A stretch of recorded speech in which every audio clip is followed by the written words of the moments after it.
નમસ્કાર દર્શક મિત્રો. ભાઈ મયુર જાની મારા પરમ મિત્ર, આપણા હિતૈષી અને એક વરિષ્ઠ પત્રકાર જેણે દરેક ક્ષેત્રે ખેડાણ કર્યું છે, પ્રિન્ટ, ઓડિયો વિઝ્યુઅલ અને યુટ્યુબર. તડ અને ફળ સાચું લાગે તે કહેવું અને લખવું એ મયુરભાઈની પ્રકૃતિ. મારી પ્રકૃતિ સાથે મેળ ખાય છે, એટલે મને બેને જામી છે દોસ્તી અમારી વર્ષોથી. ભગવાન એ સલામત રાખે. મયુરભાઈ આજે અતિ વ્યસ્તતા વચ્ચેથી આપણને સમય આપ્યો છે, એટલે વધારે સમય નહીં લો. મયુરભાઈ, આ એક વાત એવી ચાલતી હતી કે 100નો આંકડો પાર કરવામાં, સદી ફટકારવામાં કોણ જીતશે? ડોલર બરાબર 100 રૂપિયા પહેલા થશે કે પેટ્રોલ ડીઝલના ભાવ 100 રૂપિયા થશે? એમાં પેટ્રોલ ડીઝલના ભાવે રૂપિયાને હરાવી દીધો. રૂપિયો હજુ 97 આજુબાજુ ડોલરમાં સામે થાય છે, જ્યારે પેટ્રોલના ભાવ 100 રૂપિયાની પાર નીકળી ગયા લીટર. આજે એની વાત તો નથી કરી, પણ આજે જે એની અછત ઊભી થઈ છે, અને આ અછત રાતોરાત નથી ઊભી થઈ. 6 મહિના જેટલો સમય તો અંદાજ હતો કે આવું થશે, અને છતાં ખેડૂત એ સામે વાવણીની સિઝન છે, આમ અખાત્રી જે હળોતરા થાય, અને મયુરભાઈ વાવણીની સિઝન સામે હોય ને ખેડૂત જો સમયસર વાવણી ના કરી શકે તો એ પછી એ તક આખું વર્ષ બરબાદ જાય તે પ્રકારની થઈ જતી હોય છે. આ બાબતે આપની સાથે આજે ચર્ચા કરવી એવું આપણે નક્કી કર્યું છે. તો આખી પરિસ્થિતિને આપ કઈ રીતે જુઓ છો? જેમ તમે કીધું એમ સાહેબ, એવું તો છે ને કે કઈ અચાનક આવી પડેલી આફત છે. જ્યારે 28મી ફેબ્રુઆરીના રોજ 2026ની જે તારીખ હતી, જ્યારે ઈરાન ઉપર હુમલો કરવામાં આવ્યો અમેરિકા અને ઇઝરાયલ બંને દ્વારા, એક્ઝેક્ટલી એ પહેલા પણ વિશ્વમાં આની ચર્ચા ચાલુ હતી. જ્યારે આપણા વડાપ્રધાન પેલો ગળામાં જે પેલો મેડલ પહેરતા હતા ઇઝરાયલ જઈને, ત્યારે પણ દુનિયામાં આની વાત થઈ રહી હતી કે ગમે ત્યારે ઇઝરાયલ અને અમેરિકા ઈરાન ઉપર હુમલો કરી શકે એમ છે, અને થશે તો પછી વૈશ્વિક રીતે અર્થવ્યવસ્થા, પર્ટિક્યુલરલી જે ઓઇલ ઇકોનોમી છે, એ બહુ ખરાબ હાલતમાં આવવાની છે. એટલે એવું તો હતું નહીં કે કોઈ અરે અચાનક આ શું થઈ ગયું એ વાત છે. પણ આગળ હું કહું એના પહેલા હું તમને એક વસ્તુ મારા તરફથી જે મને સમજાય છે કહું. આ મુદ્દા ઉપર વાત કરતા કરતા થોડીક આડ વાત છે. આપે શરૂઆતમાં જણાવ્યું કે ભાઈ સ્પર્ધા કરતા હતા કે રૂપિયો 100 સેન્ચુરી મારશે પહેલા કે પેટ્રોલ ડીઝલના ભાવ મારશે. મારું એવું માનવું છે કે અત્યારે રૂપિયા અને પેટ્રોલ ડીઝલના ભાવની વચ્ચે જે હરીફાઈ છે, કોણ વધશે વધારે, એ મારી દ્રષ્ટિએ અંતમાં રૂપિયો વધી જશે, એ પેટ્રોલ ડીઝલના ભાવને પછાડશે છેલ્લે. મને એવું લાગે છે આ સ્થિતિમાં કે રૂપિયો કદાચ 150 સુધી પણ પહોંચી શકે. હું તો અર્થશાસ્ત્રી નથી, આપ તો વિશારદ છો, આપ વિદ્વાન છો, પણ હું તો જે સામાન્ય જ્ઞાન, મારું જે પરિસ્થિતિઓને સમજવાનું અને એને ઓબ્ઝર્વ કરીને જે એમાં તારણ કાઢવાનું જે મારું જર્નલિસ્ટિક જે મારો એક્સપિરિયન્સ છે, એનો ઉપયોગ કરું છું. આપ વિદ્વાન છો એમાં. પણ મને એવું લાગે છે કે રૂપિયો 150 રૂપિયા $1 થવાની શક્યતા પૂરેપૂરી છે આગામી ભવિષ્યમાં. કદાચ પેટ્રોલ ત્યાં સુધી લઈ જવું નહીં પોસાય, એટલે પેટ્રોલના ભાવને એમને એક હદ પછી કર્બ કરવા પડશે. કારણ કે અત્યારે આપણે જ્યારે હું ને તમે વાત કરીએ છીએ, અને જો હું ખોટો ન હોઉં તો પાછા પેટ્રોલના ભાવ જે બેરલ દીઠ છે એમાં કંટ્રોલમાં છે અત્યારે. એ નીચે આવેલા છે, વધી ગયા હતા એટલા બધા નથી અત્યારે. એ ભાવ કંટ્રોલમાં છે, અને એને હજી પણ કંટ્રોલમાં લાવવાના પ્રયાસો થઈ રહ્યા છે. એટલે અત્યારે જે આપણને આ 4 વખત ભાવ વધારીને જે લગભગ 6-8 રૂપિયા, 7 રૂપિયાની આસપાસ જે વધારો આપણા માથે આપણને પહેરાવી દેવામાં આવ્યો માથે ટોપી સ્વરૂપે, માત્ર મે 1 મહિનામાં જ, એ પણ 10 દિવસમાં જ, આમ તો 10-12 દિવસની અંદરમાં કરવામાં આવ્યું છે. બરાબર, 4 વખત વધારે, 4 વખત વધારી દીધા. અને 7 રૂપિયા કઈ કોક જગ્યાએ 7 રૂપિયા અસર છે, કોક જગ્યાએ 8 રૂપિયા અસર છે, કોક જગ્યાએ એની અસર 9.5-10 સુધીની પણ થયેલી છે. એટલે અને હજી બીજું કે હજી આ કોઈ હજી આ કેપ લાગી ગઈ છે એના ઉપર એવું નથી. આ હજી પણ ગમે ત્યારે હજી વધારવામાં આવશે. જ્યારે આંતરરાષ્ટ્રીય બજારમાં હવે એ પ્રમાણે અત્યારે છેલ્લા 6 દિવસમાં એ ભાવ નથી. અને લગભગ 43-45 લાખ કરોડ રૂપિયા કંપનીઓ કમાઈને બેઠી છે. સરકાર 15 લાખની કરોડની આસપાસની ઉપરની કમાણી કરીને બેઠી છે. આ તો ખાલી એક્સાઇઝની વાત કરીએ છીએ. એના ઉપર જે સેસ લગાડવામાં આવે છે એ કમાણી તો અગેન પાછી એ તો એનો તો હિસાબ કરીએ તો એ ક્યાં જાય. એટલે આ બધું એમના ખીચ્ચા ભરી લીધા પછી અચાનક હવે નફામાં નુકસાન એમને અત્યારે પોસાતું નથી અને એ આપણને આપણી પાસેથી વસૂલ કરવામાં આવે છે. અનેક પ્રકારના દ્રશ્યો જોવામાં આવે છે. વ્યાસ સાહેબ, આપણે ગુજરાતમાં જ ખાલી અનેક દ્રશ્યો પેટ્રોલ પંપમાં ગ્રામીણ વિસ્તારોમાં જોયા, જેમાં લાઈન લાગેલી છે, ટ્રેક્ટરો ઊભા છે, ખેડૂતો બચારા પ્લાસ્ટિકના કેન ને ડબલાઓને જે હાથમાં એવું લઈને પણ આવે છે. એટલા માટે કારણ કે તમે બહુ રાઇટલી તમે કીધું કે આ સીઝન છે જેમાં એમને વાવણી કરવાની છે, એમને ટ્રેક્ટરો ચલાવવાના છે, ડીઝલ પંપ ચલાવવાના છે. એ બધી ગતિવિધિઓમાં ઈંધણ એટલે કે ડીઝલની જરૂર પડે. ડીઝલ જો ન મળે તો હવે તો એવું છે ને કે બધા ગાડા રાખ્યા હોય ને બળદ રાખ્યા હોય એવું તો છે નહીં કઈ. હવે તો લગભગ બળદ ખબર નહીં કોણ બળદથી ખેતી કરે છે. હવે આપણે ત્યાં મને ખ્યાલ નથી. પણ હવે લગભગ નાના બેબી ટ્રેક્ટર પણ આવી ગયા છે, એટલે બધું એ પણ છે બધું. યાંત્રિકીકરણ થઈ ગયું છે. એટલે હવે એવું નથી કે ભાઈ હાલો આપણે અચાનક ટ્રેક્ટરમાં આપણી પાસે તેલ નથી તો બળદગાડાથી ખેડવાનું ચાલુ કરી દઈએ. એવું જેમ રાતોરાત પ્રાકૃતિક ખેતી શક્ય નથી, એમ રાતોરાત બળદગાડાથી ખેતી પણ હવે શક્ય નથી. અને હવે એ કહેવા વાળા કોઈ સમજતા નથી. એટલે હવે શું કરીએ? એમાં તો જે માથે ચોંટીને બેઠા છે ફેવિકોલ લગાવીને, એમને કોઈ ફેર નથી પડતો. એ એકચ્યુઅલી વડાપ્રધાન છે ને દેશના એવા વર્ગને જ સંબોધિત કરી રહ્યા છે જે વર્ગની સંખ્યા જ આ દેશમાં 7 કે 8% છે. બિલકુલ. બાકી જે બાકીનો વર્ગ છે, જે 90-92% વર્ગ જે છે આ દેશનો જનતાનો, નાગરિકોનો, એને કોઈ દિવસ સંબોધિત કરતા નથી. કારણ કે એને કોઈ વાત એવી છે જ નહીં જ્યાં એ એમને લાગુ પડતી હોય કોઈ જગ્યાએ. કે વિદેશ ફરવા ન જાવ તો વિદેશ કયો સામાન્ય માણસ આ દેશમાં 145 કરોડમાંથી કેટલા લોકો ફરવા જાય? કેટલા લોકો વિદેશમાં જઈને લગ્ન કરે છે? કેટલા લોકો એના છોકરાઓને બહાર ભણવા વિદેશમાં પોતાના ખર્ચે અથવા લોન લઈને કેટલા લોકો મોકલી શકે છે at the end of it? અને પ્રાકૃતિક ખેતી હવે તમે રાતોરાત ખેડૂતને કહો કે તમે કરો તો રાતોરાત કેવી રીતે કરવાનો ખેડૂત? તમે બધા બિયારણના ને યુરિયાના બધા રવાડે આપણે જ ચડાવેલા છે. અને એમાં હું કઈ આ એક સરકારની, હું તો આગળની સરકારને પણ આમાં લઈશ. આ 12 વર્ષથી છે આ લોકો. આના પહેલા કોંગ્રેસ હતી, એના પહેલા જે તો બધા આ વિચાર કોઈએ કર્યો નથી ને કે દેશની અંદરમાં પ્રાકૃતિક જૈવિક ખેતી ન બને એટલો પ્રચાર પ્રસાર થવો જોઈએ. એ વિચાર કોઈ સરકારે કરેલો નથી. તો એમાં બધા સરખા છે. તો એ કે રાતોરાત શક્ય નથી. રાતોરાત ડીઝલ વગર ખેતી શક્ય નથી. રાતોરાત ટ્રેક્ટર વગર ખેતી શક્ય નથી. તમે તમારી પાસે મંજીરા લઈને વગાડવા સિવાય કોઈ બીજો રસ્તો નથી એમાં. એટલે આમાં જેટલી જેની ક્ષમતા હશે, જેના જેટલા નસીબ હશે, અને આપણે ત્યાં તો સીમાંત ખેડૂતોની સંખ્યા જ બહુ મોટી છે. નાના ખેડૂતો 98%.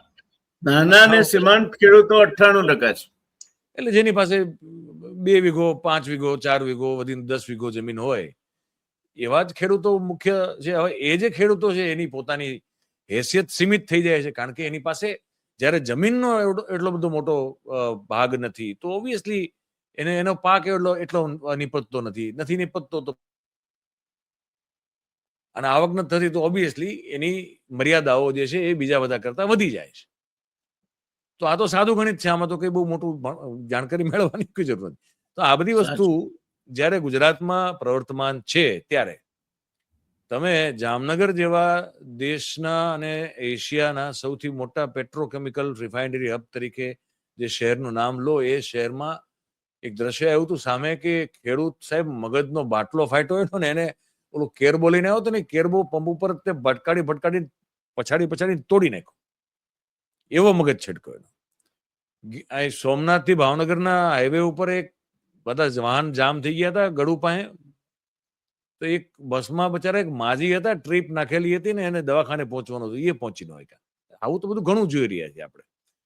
પણ ઓવરઓલ ખેડૂતોની જો ચિંતા ખરેખર આપણી સરકાર કરતી હોત, પછી ગુજરાતની હોય કે કેન્દ્રની હોય, તો ખેડૂતને લક્ષી જે સુધારાઓ છે, ખેતીલક્ષી સુધારાઓ, જેના ભાષણોમાં બહુ મોટી મોટી વાતો કરવામાં આવી, અમારે તો સુરનગર જિલ્લાવાળા ખુશ થઈ ગયા હતા 2012માં નરેન્દ્રભાઈ કીધું ને કે કપાસનો સી ને પછી કંઈક 5 સી ગણાવ્યા હતા અમને અમારા જિલ્લાવાળાને અહીંયા આવીને કે તમને ખબર નથી તમે કોણ છો કે તમે બધા ફોર્મમાં આવી ગયા અમારા ખેડૂતો કેટલાય તો અમથે જીન ખોલી નાખ્યા લોનું લઈ જીન તો અમારે ત્યાં છે જ એવું નથી કોટનનો જીનિંગનો અમારે ત્યાં બહુ મોટો પેલો છે કારણ કે કપાસ બહુ પાકે હવે કપાસ તમારો એક તો કપાસ ઉપરથી ડ્યુટી તમે પેલી હટાવી લીધી છે બરોબર એટલે તો આપણે અગાઉ ચર્ચા કરી ગયા છે કે કપાસ વાવવાળા તો આમે હવે રાતા પાણીએ રોવાના છે તો આ બધી વાતો કરી છે સાહેબ અલગ અલગ જિલ્લામાં જઈને અલગ અલગ જ્યાં મગફળી પાકે છે ત્યાં પાકે છે મગફળીની બહુ સારી વાતો કરી આ પાલનપુર બાજુ ગયા હતા તો નહોતું કીધું કે એક બાજુથી બટેકા નાખશો ને એક બાજુથી હોનું નીકળશે ડોલર નીકળશે અને હોનું બોલ્યા હતા અને મહેસાણામાં મયુરભાઈ એવું પણ કહ્યું હતું કે હવે કેજી બેઝિનમાં તેલ નીકળ્યું છે એટલું બધું ભારત પાસે તેલ હશે કે તમે ઘરમાં પાણી માટે નળ ખોલશો તો એમાં તેલ આવશે. અહીં તો કીધું જ તું ને એટલે દરેક જગ્યાએ જ્યાં જ્યાં એમને ઠીક લાગ્યું ત્યાં એમને જોર જોરથી ફેંકેલી છે. હવે ફેંકેલી છે એ લોકોએ ઝીલી લીધી છે જે તે લોકો હવે ઝીલા પછી ખબર પડી છે કે આ કેચ પકડવા જેવો નહોતો આ ડ્રોપ કરવા જેવો હતો પણ હવે કોઈ પાસે કોઈ ઉપાય નથી હવે તો તમારે આપણે હવે કરેલા ભોગવવાના હું તો એવું કહીશ એ કરેલા ભોગવવાના છે આંબો કેરી મળવાની નથી. સાચું આપણે જે હરિત ક્રાંતિ કરી એનું પાયામાં ઉત્પાદન વધારવા માટે કારણ કે લાલ બહાદુર શાસ્ત્રીએ 1 ટન અનાજ છોડી દેવાનું કહેલું આપણે પૂરતું અનાજ ઉત્પાદન નહોતા કરતા એટલે યાંત્રિકીકરણ કેમિકલ ફર્ટિલાઇઝર્સ અને જંતુનાશકો અને વીડીસાઇડ્સ આ બધું એના પાયામાં છે. હવે કુદરતી ખેતી તરફ તમે જાઓ એટલે જે ઉત્પાદન ક્ષમતા છે એ 40% કે 50% થઈ જાય. બિલકુલ. તો કાલે ઉઠીને આ દેશમાં જે અત્યારે 35 કરોડ ટન અનાજ પેદા થાય છે આપણે આઝાદ પહેલો પંચવર્ષીય યોજના લખી ત્યારે 5 કરોડ ટન થતું 7 ગણું અનાજ પેદા થાય છે અત્યારે અને આપણે બધાને આપી શકીએ છીએ 80 કરોડ કરતા વધારે લોકોને 5 કિલો અનાજ મફત આપી શકીએ છીએ દર મહિને. તો એ કેમ આવા વિરોધાભાસી સ્ટેટમેન્ટ જયારે પ્રધાનમંત્રી શ્રીના મોંએથી આવે તો એના કોન્સિક્વન્સીસ નું લોકોએ વિચાર નથી કરતા. છાપાવાળા તો વિચાર કરવાનું એમણે માંડી જ વાળ્યું છે. તમે ધારો કે 20 કરોડ ટન અનાજ આયાત કરવાનું થાય તમારા બંદરો ઉપર તમે લાવો તો એને દેશના ખૂણે ખૂણે પહોંચાડો કઈ રીતે? મારો તો સાહેબ હજી મૂળભૂત સવાલ એ છે કે આપણે ત્યાં તમે કીધું કે અન્ન સુરક્ષા ઉભી કરવી જરૂરી હતી ને એના કારણે આ બધું બિયારણ વાળી જંતુનાશક વાળી ને બધી ખેતી તરફ આપણે વળવું પડ્યું યાંત્રિકીકરણ કરવું પડ્યું અને આપણે એના કારણે પહોંચી વળ્યા અને ગ્રીન રેવોલ્યુશન આવ્યું. એગ્રીડ. આપણા ગોડાઉનની હાલત તો સાહેબ આપણે જાણીએ છીએ ને જે સાવ ખસ્તા હાલત છે. એ ખરેખર કેટલું છે અનાજ એ કોઈને ખબર નથી. તો બહારથી લાવો કે અહીંથી પેદા કરીને અહીંયા પેદા કરીને બરોબર ક્યાં સાચવી શકીએ? વર્ષે મયુરભાઈ 1 લાખ કરોડ રૂપિયાના ફળો અને શાકભાજી બગડી જાય છે. આપણે દુનિયાનો બીજા નંબરનો શાકભાજી ને ફળો પેદા કરનાર દેશ છે. અને આપણી પાસે આપણે આટલા વર્ષમાં 78 વર્ષની અંદરમાં આપણે પ્રોપર સ્ટોરેજ સિસ્ટમ ઊભી નથી કરી શક્યા. અને તમે જયારે આખા ગામને આંગળી ચીંધતા હો ને કે તમે ખોટું કર્યું તમે પાપી છો તમે જવાબદાર છો હું આંગળી તમારી સામે ચીંધીને તમને જ કે કરતો હોઉં છું પછી સાહેબ જે મારો વારો આવે ને મને સત્તા મળે ને તો પછી મારે કરી લેવું જોઈએ છાના મને ચૂપચાપ બીજું કર્યા વગર. કારણ કે મેં આખી જિંદગી તમારી સામે આંગળી ચીંધી કે તમે આ બધું બરોબર નથી કર્યું વ્યાસ સાહેબ. હવે તમારી જગ્યાએ જો હું એ ખુરશી પર બેસું તો પહેલા તો મારે જે મુદ્દા પર આંગળી ચીંધીને મેં કોકના ગુણની જગ્યાએ દોષ વધારે જોયા છે અને જોવા જોઈએ ખોટું નથી. હું તેમ કહું છું વિપક્ષમાં હો તો તમારે સત્તામાં બેઠેલા લોકોના યોગ્ય દોષ જે છે એ મેગ્નિફાય કરવા જોઈએ પણ પછી તમે જયારે સત્તામાં આવો ત્યારે તમે એને તો ઠીક કરો. જેને ત્યારે પણ વિપક્ષની માફક ચાલ્યા કરે છે કારણ કે હજી તો સત્તામાં બેઠા છે અને વિપક્ષની જેમ ચાલે છે. એક છોકરો સાહેબ પેલો બિચારો CBSE માં કે ભૂલથી કે મારા આ પેપર મેં ખોલાવરાયું ને મેં માંગ્યું તો આ જે પેપર છે એ મારું નથી ભાઈ.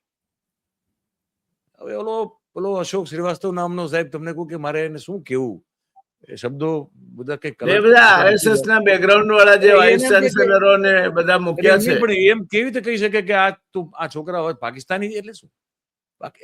મને એક પાકિસ્તાનીઓ પણ હવે CBSE ની એક્ઝામ આપે.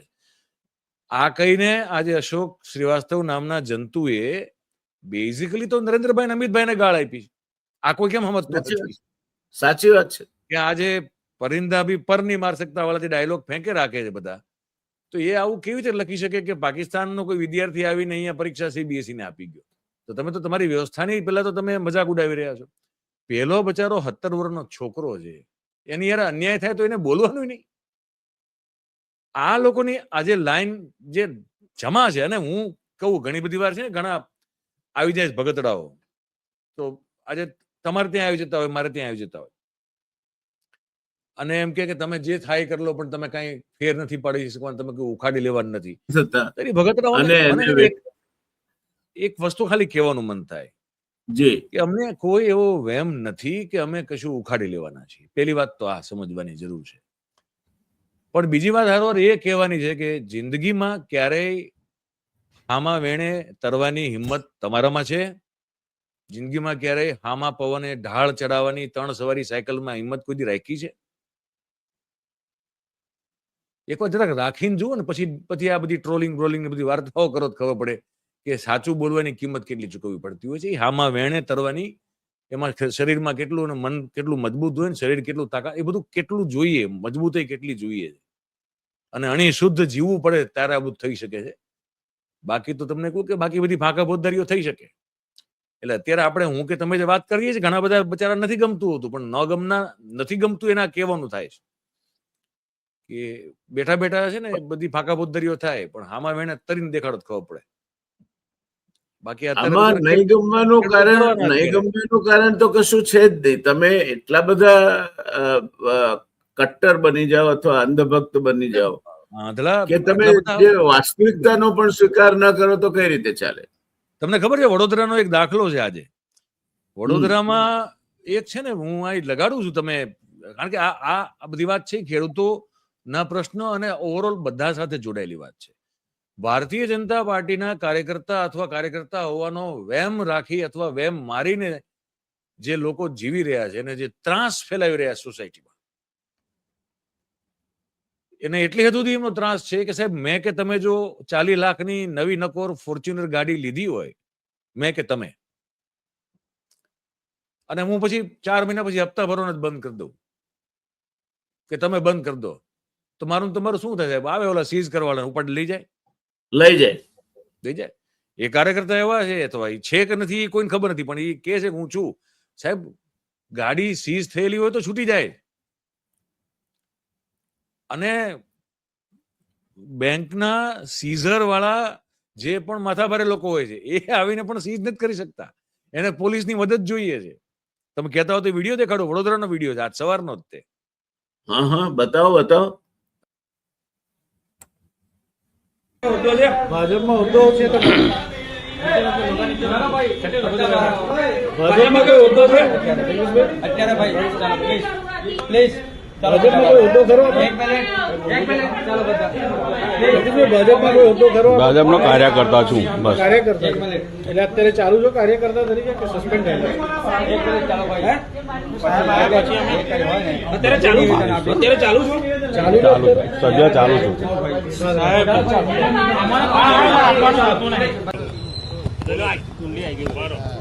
અને તમે આજે જે આ કાર સીઝ કરવા આવ્યા છો, કઈ બેંકમાંથી આવ્યા છો અને આ કોની આ કાર છે? બેંક ઓફ બરોડા માંથી આવેલા છે. અમારે બ્રાન્ચ છે ROSRB, જે આ ભાઈ જગદીશભાઈ શાંતિલાલ પટેલ છે, જેને 2018માં કાર લોન ટોયોટા ફોર્ચ્યુનર લીધેલી હતી, ₹29,75,000ની, અને ટોટલ અત્યારે સુધીનું ડ્યુઝ એનું છે ટોટલ બાકી છે 34,12,460, પ્લસ જે ઇન્ટરેસ્ટ છે અને પ્લસ જે કંઈ લીગલ ચાર્જીસ છે એ સાથે મળીને એનું ટોટલ ડ્યુઝ બાકી છે. જે અમારી બેંકની કાર્યવાહી હોય છે ગાડી સીઝ કરવાની, એને અંતર્ગત અમે લોકોએ જે કાંઈ પ્રોસિજર હોય છે, નીતિ નિયમ હોય છે, એને ફોલો કરીને જે અમે એજન્સીને એલોટ કરેલું હોય છે એકાઉન્ટ, એને અંતર્ગત અમે આ ગાડી છે એ સીઝ કરેલી છે. આના પહેલા પણ પ્રયાસ કરાયા હતા? આની પહેલાં પણ અમે ઘણા બધા પ્રયાસ કરેલા હતા અને જે વ્યક્તિ લોન આ બેંક દ્વારા એને આપેલી હતી એને પણ બધું મિટિંગ પણ થયેલી હતી, ત્યાં બ્રાન્ચે બોલાવીને બધું સમજાવવામાં પણ આવ્યું હતું. અને બીજા રિજિયનમાં પણ અમે આ વ્યક્તિની લોન પણ ચાલુ છે, જે અમારું બરોડા સિટી રિજિયન છે એમાં અંતર્ગત આ ગાડીની લોન આવેલી છે, જેને લીધે અમે પછી ગાડી સીઝ કરવાનું અમારે કરવામાં આવેલું છે. અન્ય તમારી તપાસમાં શું બહાર આવ્યું છે? અન્ય કઈ કઈ બેંકોની લોન છે આમની? અત્યારે અમારી તપાસ ચાલુ, અન્ય બીજી બેંકોની પણ જાણવા મળ્યું છે કે બીજી પણ બેંકોની જેમ કે અમારા જે જાણવા મળ્યું છે જેમ કે SBI છે એમાં પણ આ વ્યક્તિની લોન પણ લગભગ ચાલુ એવું છે. કેટલી રકમની? એ અત્યારે ખ્યાલ નથી. અત્યારે ટોટલ કેટલા કરોડોની લોન હશે એવું કઈ ધ્યાન? ના, એવું કઈ ખ્યાલ નથી અત્યારે. તમે ટોયોટા માટે જ આવ્યા છો? હા, અમે તમારે સાથે સહકાર થાય છે આ વિષયમાં? સહકાર કરે છે અત્યારે પાર્ટી જો સપોર્ટ બોરોર જે લોન લેતા વ્યક્તિ છે સપોર્ટ જ્યારે ન કરતી હોય ત્યારે જ અમારે આ પગલું ભરવાનું આવે તમે જે આ છે. સીઝ કરવા આવ્યા છો ત્યારે એ વ્યક્તિ તો ના જ પાડે છે, પોલીસ તરફથી સહયોગ મળે છે? પોલીસ તરફથી અત્યારે અમારી એ જ કાર્યવાહી ચાલે છે કે જેથી કરીને અમે પોલીસ જો સહકાર આપે તો બેંકના જે કાંઈ લેણું છે અમે વ્યક્તિ પાસેથી પણ લઈ શકીએ. તમે પાદરામાં પણ આ ગાડી હતી ત્યાંથી પણ છોડી દેવામાં આવી? પાદરામાં આપણે જે અમારી સીઝિંગ એજન્સી હતી ત્યારે પણ એક વખત અમે સીઝ કરેલી હતી, ત્યારે ગાડી છોડાવીને લઈ ગયેલા હતા. ઓકે, તો હવે આ ગાડી આજે લઈ જ જવાના? આજે અમે છે કે જે સીઝ કરેલી છે જો સહકાર પૂરતો મળશે તો અમારે સીઝ કરીને જે કાંઈ બેંકની નિયમ પ્રમાણે કાર્યવાહી છે અમે કરવામાં આવશે. તમારી ટીમને આપવામાં આવી કોઈ પક્ષની કે પછી? ના, એવું તો હજી કોઈ નથી આવ્યું. શું નામ તમારું? હિરેન આપનું નામ? હિરેન કોટડિયા, બેંક ઓફ બરોડાના ચીફ મેનેજર. એટલે આ ભાઈ જે છે ને એ જે ચીફ પેલો મેનેજર છે એને હજી ખાતરી નથી કે બીજી વખત ચીઝ કરી છે તો અમે લઈ જઈ શકીએ. હા, એ છોડાઈ જશે કે નહીં એનો હજુ એને વિશ્વાસ નથી. વાત સાચી છે. એટલે જો આ સ્થિતિ હોય નહીં છે એટલે એમાં હોયનો તો સવાલ નથી. આ છે આપણી નજરની સામે કે જ્યાં જે સત્તાનો આમ જેને કહેવાય ને કે સુગંધ પણ લઈને બેઠા છે ને એ પણ કોઈ હાથમાં રહે એમ નથી. એનો ત્રાસ એટલો બધો છે તો જે લોકો સત્તા ખરેખર ભોગવી રહ્યા છે એને તમે શું કહી શકવાના થશે? પણ હમણાં સિદ્ધપુર નગરપાલિકાના મયુરભાઈ, આ ગાડી જેવો તમને બીજો દાખલો કહું. સિદ્ધપુર નગરપાલિકાના પ્રમુખ બન્યા છે હમણાં ભાઈ, એક રણજીતભાઈ ઠાકોર કરીને. અચ્છા, એમના પર લેન્ડ ગ્રેબિંગ નો બહુ સ્પષ્ટ કેસ છે. ઓકે, વર્ષોથી નગરપાલિકાના નામે ચાલતી જમીન નું એમણે બથામણું કર્યું છે અને હવે નગરપાલિકાના પ્રમુખ બન્યા છે. ભારતીય જનતા પાર્ટીના આગેવાન છે. એટલે તો મોહાળ જમણ ને મા પીરવા વાળી તમે કઈ નો કરી શકો એમાં. એટલે આજે ભાઈ જોયા આપણે અત્યારે જે માથે ચાંદલો કરીને જે સંપૂર્ણપણે એમની જે મનોવૃત્તિનું પ્રદર્શન એમના હાવભાવથી કરતા ભાઈ જે જોયા આપણે, અને પછી આપણે આ બચારો બેંકનો મેનેજર જોયો. પણ આ મારે ને તમારે જો ડિફોલ્ટ હોય ને તો આપણો સાહેબ આ લોકો ઊંધા કરીને લટકાવ્યા પર વારો કાઢે. ત્યાં એ મેનેજરની હેસિયત એટલી વામણી થઈ ગઈ છે કે એમ કે છે કે જો પોલીસ સાથ સહકાર આપશે તો આ વખતે હવે અમે પૂરેપૂરું અમારું સીઝર કરવાનો પ્રયાસ કરશું. એટલે ત્યાં હજી કન્ફર્મ નથી આ મેનેજર. હજુ પોલીસ ઉપર આધારિત છે.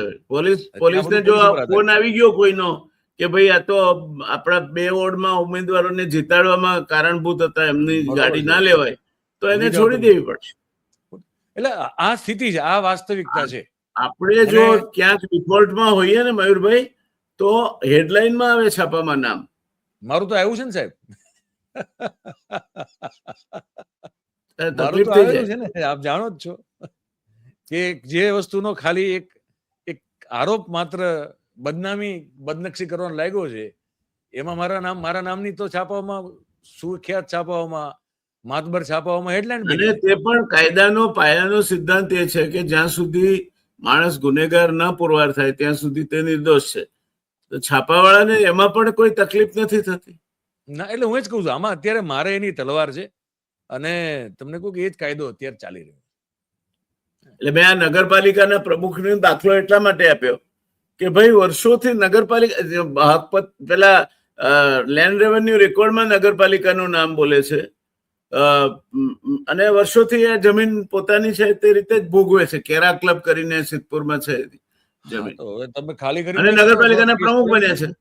તો નહીં કરી શકે એમને બીજેપી. ચારિત્રશીલ ઉમેદવારો પણ કેવા મળે છે, અને આ જ મકાનમાં ક્યાંક હજુ સાંભળ્યું છે કે સબ્જેક્ટ ટુ વેરિફિકેશન, પણ અગાઉ દારૂ વેચાતો હતો એનો પણ કેસ થયેલો છે.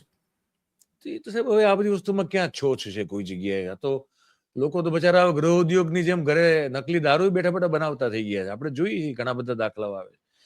આ બધી વસ્તુનો કોઈ છોછ નથી. છોછ એ છે કે તમે જો નીતિમત્તાની વાત કરશો, તમે નાગરિક તરીકેના તમારા અધિકારોની વાત કરશો, તમે સત્તામાં બેઠેલા લોકોને એની જવાબદારીનું ભાન કરાવવાનો જો પ્રયાસ કરશો, આ બધી વસ્તુ નહીં ચાલે. હા, છોછ આનો છે. ખેડૂતો છાનામાના એકદમ મૂંગા રહી અને જે પણ કપરી સ્થિતિ છે એને સહન કરી લે તો ખેડૂત હોનાના. પણ ખેડૂત અવાજ કરશે તો પછી ખેડૂત દેશદ્રોહી છે. પણ તો હું ને પછી તમે કિસાન અવાજ સંઘ કરશો તો અત્યારે દેશદ્રોહી. એક જમાનામાં જ્યારે ભારતીય જનતા પાર્ટીનું શાસન નહોતું ત્યારે કિસાન સંઘ નામની સંસ્થા એટલી બધી એગ્રેસિવ હતી, એ તો હતી ત્યારે એ સત્તામાં નહોતા આખી ને એટલે. ટ્રેક્ટર રેલી કાઢી અને એ લોકો ગાંધીનગર પહોંચ્યા હતા. હા, એ કિસાન સંઘ અત્યારે તો ક્યાંય દેખાતો જ નથી. કારણ કે એ સત્તામાં એ વખતે નહોતા અને એ વખતે સરકારો હતી આવા વિરોધ પ્રદર્શનોને આવું દમન નહોતી કરતી એટલે થતું હતું બધું. અત્યારે તમે કાઢી હવે ઠેર ઠેર દેખાડો. બલરામ ભવન બની ગયા છે. બરોબર છે. એટલે હવે કાઢીને દેખાડો તો ખરા કેવા હોય એમ. પણ હવે કોઈ ન કરે છે. આ તો મેં કીધું બધું પૂરું થઈ ગયું. આખું તંત્ર સડી ગયું છે, એકદમ ભયાનક સડી ગયું છે. અને એ સડેલા જેને કહેવાય ને ચારે ચાર પાયા ઉપરની દેખાતી એક આ સુશોભિત ઇમારત આપણને દેખાય છે, લોકો સુધી દેખાડવામાં આવે છે, પણ એ અંદરથી એકદમ સંપૂર્ણપણે નિસ્તેજ, નિષ્પ્રાણ અને ખોખલી થઈ ગઈ છે. તમે જ્યાં સુધી વાહવાઈ કરશો ત્યાં સુધી તમે બરોબર છો. તમે જો ભૂલથી સવાલ પૂછો તો તમે તમારી પાકિસ્તાની પથારી છો. ફેરવાના, આ પાકિસ્તાન અને તમારી પથારી ફેરવાના પૂરા પ્રયાસો થઈ જશે. અને આ ગ્રામીણ ક્ષેત્ર સુધી થઈ રહ્યું છે. મારે તમારો મામલો ત્યાં તો કોઈ પણ માણસ જો સાચું પૂછે, સાચું બોલે તો એની હાલત ખરાબ થાય છે. એટલે આપણે તો આશા ખાલી રાખીએ કે આશા અને ઈશ્વરને હું તો પ્રાર્થના કરું કે કુદરતી ન્યાય જેવી વસ્તુ કંઈક હોય છે એ થાય. અધરવાઇઝ કોઈ બીજો તો આ ખેડૂતોનું શું થશે? આ ડીઝલની તંગીમાં જે પ્રકારની પરિસ્થિતિ છે એમની, એ સહન એમાં શું કરવાનું થશે? એમને. કશું નહીં, સહન કરવાનું છે. અને છતાં એવું કહેવાનું છે કે દેશ માટે કુરબાની આપીએ છીએ. નહીં ખાઈએ બે રોટલા, નહીં ખવડાવીએ બે રોટલા, એકાદ વર્ષ આવું જાય એમ કરીને પછી મોદી સાહેબના વખાણ કરી લેવાના તો હજી તકલીફ નહીં પડે. મતલબ જે બાકી ખેતીમાં પડશે એ વસ્તુ અલગ છે, પણ બહારથી જે અન્ય પ્રકારની તકલીફ છે એ કોઈ નહીં પડે. સહન કરી લેવાનું, મોદી સાહેબ માટે જતું કરી લેવાનું, એવું છે. પણ તો દરેક ક્ષેત્રમાં મોંઘવારી વધે, ઉર્જાના ભાવ વધે, એટલે તો બધી જગ્યાએ જતું કરી લેવાનું સાહેબ. કારણ કે બીજું તમે કશું કરી, તમે કોકરોચ પાર્ટી જેવી પાર્ટી એક બજાર યુવાનો નીકળી હોય એમાં આ બધા મીંડા કોકરોચ મારવાના વિડીયો બનાવવા. કોક કોકરોચ ને આમ મારે છે ને કોક તેમ મારે છે. અરે ભલા માણસ, એટલે એનો મેં જેમ શરૂઆતમાં કીધું કે એમાં કોકરોચ વધેરાઈ ગયો. એમાં કોકરોચ વધારાઈ ગયો. અને મેં તો આપણા કાર્યક્રમની શરૂઆતમાં કીધું, હું હજી અત્યારે અંત થઈ રહ્યો ત્યારે કહું કે આ જે પણ બધા વેમમાં ફરી રહ્યા છે ને કે અમારું તો કોઈ રૂવાડું ન હલાવી શકે, માથે આખો ટકો મૂંડો થઈ છે, ખબર નહીં પડે. કારણ કે સમય એ પણ આવશે. અને બીજું કે એમાં બહુ નો વેમમાં રહેવું, નો ફાકા પોતદારી કરવી. કોઈનો સમય એક સરખો રહેતો નથી, પહેલી વાત. બીજું કે તમને જેની તમારે ચમચાગીરી કરવી છે એની આખી દુનિયા કરે એવું જરૂરી નથી હોતું. આંખો અને કાનો અને મગજના બારી બારણા જો ઉઘાડીને રાખીને જીવો તો તમને ખબર પડે કે શું બરોબર થઈ રહ્યું, શું નથી થઈ રહ્યું. તમારે ન જીવો તો ન જીવો. મયુરભાઈ, પણ પછી કેટલાક બીજાને લોકો તમે તો જે વર્તન એવી કરો છો, હું જોઉં છું ગામમાં બીજી જગ્યાએ પણ, હું તો ક્યારેક રાત્રે આટો મારવા નીકળું તો હું જોતો હોઉં છું ચર્ચાઓ અત્યારે જે ચાલી, થોડી હીટ પકડી લે એ પ્રકારની ચર્ચાઓ કોઈક જગ્યાએ થતી જોઉં છું બહાર. અને એમાં ભગતડાઓ અફીણ ખાઈને આવ્યા હોય છે ભક્તિનું ચાટીને, અને પછી જે મને એમ થાય કે અતિ થઈ રહ્યું છે. અતિ એટલે સાવ અતિ થઈ રહ્યું છે અને અતિની કોઈ ગતિ હારી નથી હોતી. નહીં, એટલે આપણા જ લોકો પણ જે અમુક સ્ટેટમેન્ટ કરે છે, દાખલા તરીકે હમણાં એક સ્ટેટમેન્ટ આવ્યું કે આપણા મિત્ર દેશે કહ્યું છે કે જોઈએ તેટલું પેટ્રોલ અને ડીઝલ અમે આપીશું. એટલે કોણ? અમેરિકા. પેલા અમેરિકાના સેક્રેટરી માર્કો રૂબિયો આવ્યો, એણે કહ્યું. એમને ખબર પડે છે કે ગલ્ફમાંથી અહીં પહોંચતા 7 દિવસ લાગે, અમેરિકાથી અહીં પહોંચતા 45 દિવસ લાગે, તો એના ઉપર નૂર કેટલું ચડે, વિમાનો કેટલો ખર્ચો થાય, એ તમને કયા ભાવે પડે? સાહેબ, એક બીજું બહુ મોટું સંકટ મારી તમારી સામે, આ દેશ સામે આવી ગયું છે. આજે તો સમય બહુ થઈ ગયો કે એનો ઉલ્લેખ કરી કદાચ ક્યારેક આપણે એના પર વાત કરશું, વેતન દિવસમાં થઈ શકે તો. અને એમાં તો તમારી એક્સપર્ટીઝ છે. હું તો ઈચ્છીશ કે હું તમારો ઇન્ટરવ્યુ કરું એમાં, કે ચીને જે ડિગ્રી પાસ કરી 834 અને 835 નંબરની, અને એમાં એને જે નિયમો પોતાના કડક બનાવ્યા છે, એની અસર આપણા ઉપર બહુ ખતરનાક પડે એમ છે. હા, 834 અને 835 નંબરની જે 2 ડિગ્રીઝ ચીન ચાઇના ઇટ્સ વર્થ ડિસ્કસિંગ. એ બહુ ખતરનાક છે મામલો આખે આખો. યસ. અને આપણે મતલબ મોદી સાહેબ, આપણી પાસે મંજીરા વગાડવા હોય તો આપણે તો છૂટકો નથી, પણ એમને પકડીને બેસવું પડશે હાથમાં ભજનના મંજીરા, એવું દેખાય છે મને. જો આ બહુ સિરિયસલી ઇમ્પ્લિમેન્ટ આપણી ઉપર જો થયું અને આપણને જો એની ગંભીર અસરો પડી તો આ બધા જી. તો ઠીક છે, જે કરવું કરે, ફોર્ચ્યુનર પચાવી પાડે કે જે કરવું કરે, પણ આ દેશ આખાની હાલત જે છે ને એ બહુ ખરાબ છે. Anyway, MSP દર્શક મિત્રો, આજની પરિસ્થિતિ નિસહાયતાની પરિસ્થિતિ છે. ખેડૂતને ડીઝલ મળે કે ના મળે નિસહાય છે, એને ચલાવી લેવાનું છે. બેંક વાળાની પોતાની લોન સામેની જપ્તી થાય કે ના થાય એ નિસહાય છે. અને એટલે જરાય હવે કોઈ નવાઈ નથી લાગતી જ્યારે પોતાના સ્કૂટર પર કોઈક લખીને નીકળે છે, પેજ પ્રમુખ ભારતીય જનતા પાર્ટી. હવે કેમ લખાય છે એ તમને ખ્યાલ આવતો હશે. એ લાયસન્સ છે મનમાની કરવાનું, અને સમાજ આખો એમાં પીસાય છે. પણ એમાં વાંક ભારતીય જનતા પાર્ટીનો નથી, વાંક એ પાર્ટીના જે પદાધિકારીઓ છે એમનો નથી, વાંક આપણો છે. કારણ કે આપણે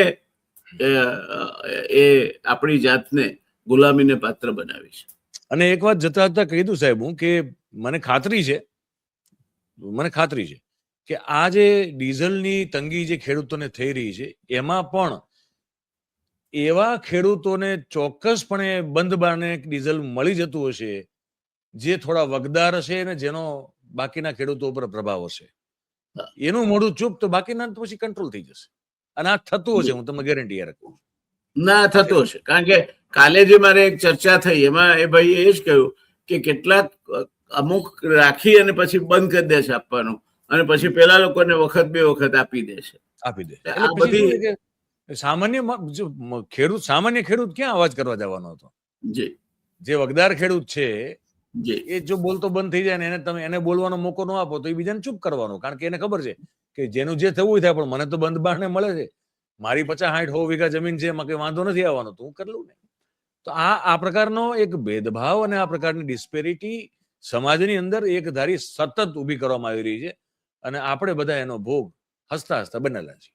જી. આટલું કહેવાનું. ધન્યવાદ મયુરભાઈ, આપે સમય ફાળવ્યો અતિ વ્યસ્તતાઓ વચ્ચેથી પણ. દર્શક મિત્રો, આપનો પણ ધન્યવાદ. વાત નમસ્કાર. તમારી સામે છે, તમારે તમારા માટે જે કંઈ વિચારવું હોય તે વિચારવાનું છે. અમારું કામ છે વિચાર બીજ વાવવાનું અને પછી એને આગળ વધારવાનું કામ. તો સૌએ પોતપોતાના રીતે પોતે જ પોતાનું આગળું સાફ રાખવાનું છે. પગમાં જોડો વાગે તો ધરતીને ચામડે મળવા ન જવાય, જાતે જ જોડો પહેરવો પડે. તો બાકીનું તમારા પર છોડીએ છે. મળતા રહીશું. ધન્યવાદ મયુરભાઈ, ધન્યવાદ દર્શક મિત્રો, આવજો.